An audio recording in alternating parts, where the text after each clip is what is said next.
Bonjour, nous sommes toujours à la recherche, si vous voulez, des réponses à la problématique qui est quel est le support et la nature de l'information génétique. Voilà, on cherche toujours la localisation de l'information. Donc en première partie, nous avons travaillé sur la MIB et sur l'acide tabulaire. Donc deux expériences précédentes, c'était la première, c'était l'expérience de, si je me rappelle très bien, la section. C'était la section de l'acide tabulaire. Et la deuxième expérience, c'était le greffage de noyaux chez la MIB. Actuellement, on cherche donc toujours à la recherche d'une réponse exacte, si vous voulez, et à la recherche de preuves de plus que le noyau est le support de l'information génétique. Donc, pour cette expérience, qui est une expérience de greffe croisée de noyaux chez deux acides tabulaires, l'acide tabulaire méditerranéenne et l'acide tabulaire crénolata. Comme toujours, vous savez que l'acide tabulaire est une algue verte qui vit au fond marin.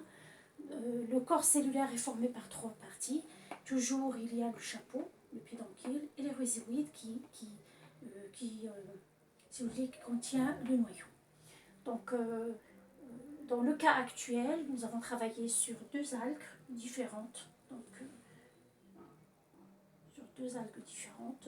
La seule caractéristique qui les différencie, c'est la forme du chapeau. Pour l'acide tabulaire méditerranéen, le chapeau est lisse.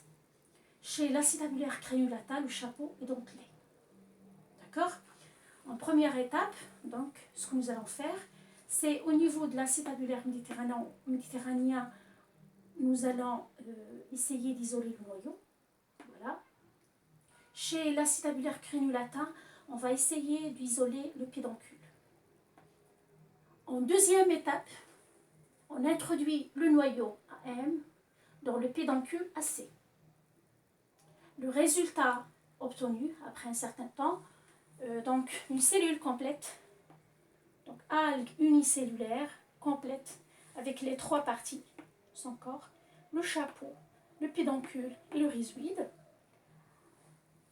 avec le caractère le plus important qui est l'apparition du chapeau lisse. C'est le caractère héréditaire reçu de l'algue AM, l'acide tabulaire méditerranéenne maman, si vous voulez dire maman. Donc, c'est un caractère reçu de celle-là et transporté par le noyau, greffé à l'intérieur de pédoncule AC.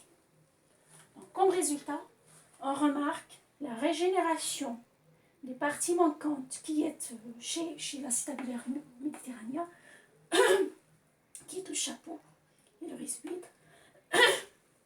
et la cellule montre toutes les caractéristiques d'une cellule ou d'un matériel, un matériel vivant. Donc, actuellement, nous avons plus de preuves, ou si vous voulez dire une preuve de plus, que le noyau est le support de l'information génétique.